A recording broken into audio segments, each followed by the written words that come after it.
Today I want to share with you a pizza recipe that I discovered when we were visiting Rome last year. It's called potato pizza.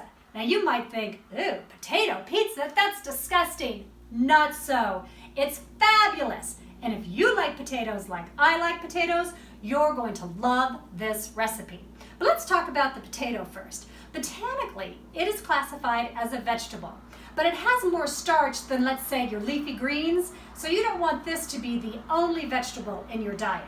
Now many think that a potato is a fatty food. Not so. A medium, unsalted baked potato only has 160 calories, and it's naturally fat and cholesterol free. It also is packed full of vitamin B6, vitamin C, iron, and a great source of potassium. And us runners, we need our potassium. So if you want to keep your potato healthy, stay away from French fries, potato chips, and don't load up your baked potato. All right, let's get down to making some pizza. What's great about this recipe is it only has four ingredients. Love that. That is, of course, if you count dough as one ingredient. I do. Olive oil. We buy ours from Kirkland. We love Costco.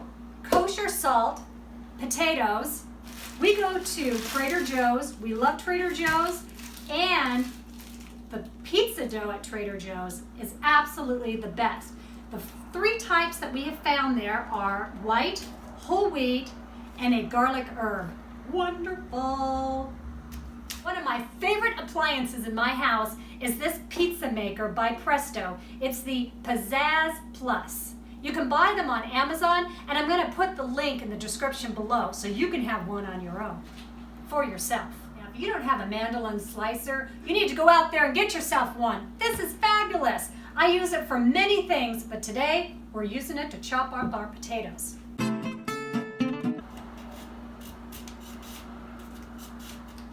Don't do that. For one pizza, it usually takes about 2 to 3 potatoes, depending on how big they are.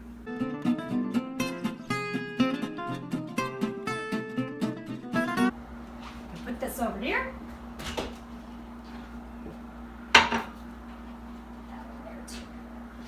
Okay, then you bring out your olive oil. You're going to just put a little bit on here like this. And your kosher salt. Now you don't want to go too heavy on the salt. Now I love salt, but if you put too much, you can't eat it. One time I did, whoo-wee, it was salty. You want to just make sure that they're all coated fairly well.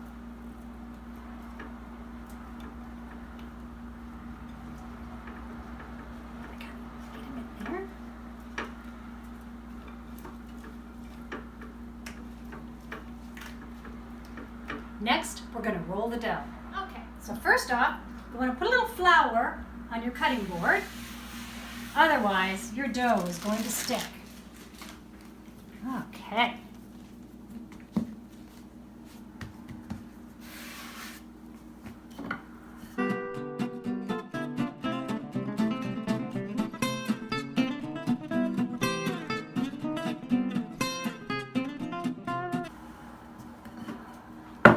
That should be big enough. Great thing about this pizza pan that comes with your Pizzazz pizza maker, you don't have to oil it. It's naturally non-stick. So you want to put our pizza dough on there. Now we like to have pretty thin crust pizza, so I usually have to take off a little because we don't like a lot of thick crust. And that gives us a little extra if you want to make a little dessert pizza. So we just kind of...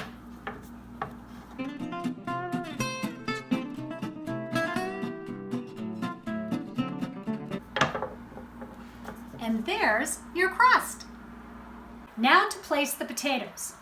I always like to make it look really pretty. So you want to layer them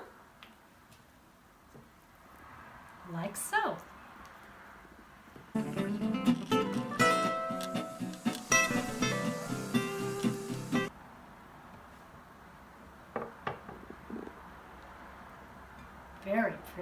final step before you start cooking your pizza is you want to drizzle just a little bit of oil, a little bit more than that, just around the potatoes. And if you want, I didn't do it this time, but sometimes I do, sometimes I don't. Before putting the potatoes down, I'll sometimes put a little oil, olive oil, all along the crust. You don't really have to do that if you don't want to, because there's plenty of oil on the potatoes themselves.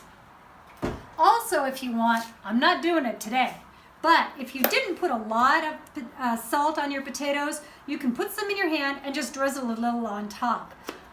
I did it really bad one time, so I kind of leave it up to the person who's cutting it and eating it. If they want more salt, they can put it on themselves. Now for the settings on your pizza maker, you want it to be on dual. Dual means that it's going to cook from the top and the bottom. That way your crust is going to cook on the bottom and your potatoes are going to cook on the top. When you do your Presto cooker, let me get this on here first. You want to line it up.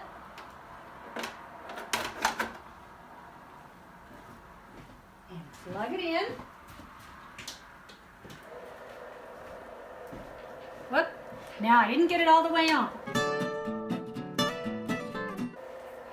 There we go. You know you have it on right when it starts rotating by itself. Now when you cook, you want to take it always past the 4. But of course we're going to do that because it's going to take 16 minutes to cook this pizza. So I'll see you in 16 minutes. Now to cut our pizza.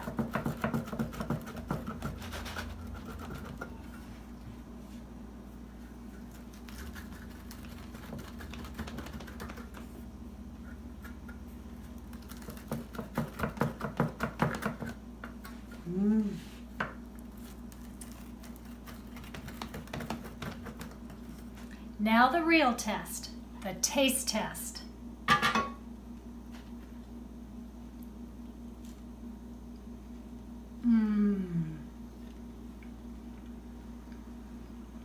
Oh my gosh, this is so good. So the next time you're making homemade pizza, try a potato pizza. It might surprise you how good it is. See you next time.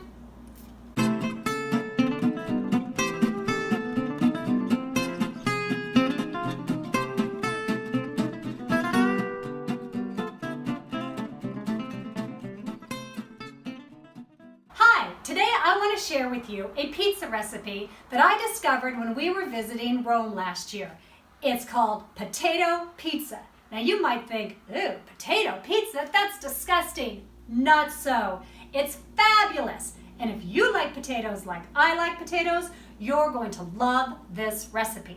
But let's talk about the potato first. Botanically, it is classified as a vegetable, but it has more starch than, let's say, your leafy greens, so you don't want this to be the only vegetable in your diet. Now, many think that a potato is a fatty food. Not so.